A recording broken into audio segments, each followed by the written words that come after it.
Anyone that follows the snap knows that I was in the Science Museum yesterday, and boy, them man are selling dreams in there. Neil Armstrong's footsteps on the moon are supposed to be up there with the most memorable things to ever happen in our lifetime. Except, didn't fucking happen, did it, mate? If Ben Affleck can play Batman, I can play Hitler. That man can do anything with a camera. The moon's got less than 20% of the gravity that the Earth has. So they said that the astronauts had to learn specifically how to walk on the moon to stop themselves from flying away. But that's alright. Big man can fly away, but you could just pitch a flag and take pictures and it's calm. Really?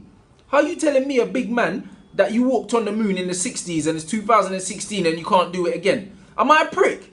Have you seen the sardine tins them man used to drive around in the 60s? Now we got electric whips and the Lamborghini doors lift up like Taylor Swift's dresses, cuz. Technology brings progression, not regression. So if we can't do it now, it's because we never fucking did it in the first place.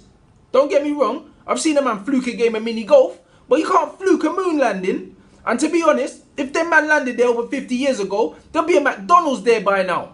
We live in a world where man used to shit in a hole in the floor, you know. Now you got toilets that play music and will wipe your batty for you. And these man still can't get back to the moon. Okay. Imagine these man told you 50 years ago they cured cancer, but they can't do it anymore now because, well, no reason, man just can't do it. These times they're out there cloning animals. Would you believe them? I don't think they ain't got a cure for that cancer, you know. 1 in 3 people statistically are going to suffer with some form of cancer. That means someone you know or someone related to you has probably suffered with it. These times, Queen Mother living way past 100, calm. Probably never had a toothache in her life. They say life's too short. Not if you're part of the royal family, it ain't. I'm convinced she got fed up and called it a fucking day, mate. Charles ain't Harry's dad. Diana's with that brown fella. I can't fucking cope. I bet William and Harry and them man are just immune to lifeblood. They don't even catch colds. That's why Harry's on the Action Jackson thing, trying to join the army, bruv. He's bored, fam. He's probably Wolverine out here. Man's probably never had a runny nose in his life. The government make way too much peace selling medication to sick people to ever be curing everyone. It just wouldn't make sense. Them man will tell you that you can't cure certain illnesses without medication, put you on the medication, then the medication kills you. You're dying of something completely different. They got you taking pills to counter the effect of other pills that they gave you. You got type 2 diabetes, they're giving you pills for insulin. Then the insulin pills give you high blood pressure. Then you're taking pills for the high blood pressure.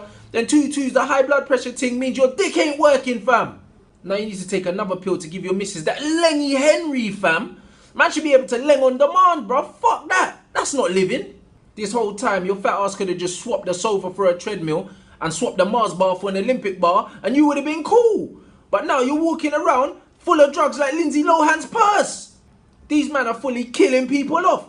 And it's not an accident. And speaking of drugs, I rewatched that Big Bang Theory and the Einstein theory of how the world came apart and all this bollocks, bruv. Let me tell you something. All these scientists were sniffheads. These men had to be high. There's no explanation. Because if you're sober, no way your mouth's letting some of that shit come out. The only explosion I've ever known to bring life is when a man forgot to pull out, G. And that could never happen to man. Pull out games on Clint Eastwood, fam. You can't catch me slipping. Otherwise, these men are trying to tell me that a spontaneous combustion is responsible for the whole of the universe. And these men are geniuses. Is that all you got for me? Whatever these men were puffing, I hope it got buried with them because the world's a better place without it. That shit is dangerous. Explosions are destructive, not constructive. If you were trying to build something, you wouldn't use dynamite. Man, them use dynamite to fuck shit up. Every time I heard something blown up, someone died or something got fucked up. I never heard anything positive to come from an explosion, ever in my life. So I don't know how these geniuses come to this conclusion. Actually, I do know. Drugs, fam. And that's why I'm skeptical of paracetamol. If I got a headache, man takes a big dose of man the fuck up. You know Einstein didn't even use hair gel. Man was just so high, his hair just stood up, fam. Mad thing. I bet Gaza turned up for work sober more times than Albie. He was definitely on one. Big Bang Theory, yeah? Drop me out. Rants and Bants, make sure you like that Facebook page, like the vid, share the vid, tag your friends, add the Insta, the Snap, the Twitter, and make sure you subscribe to the new YouTube channel. Man's gone.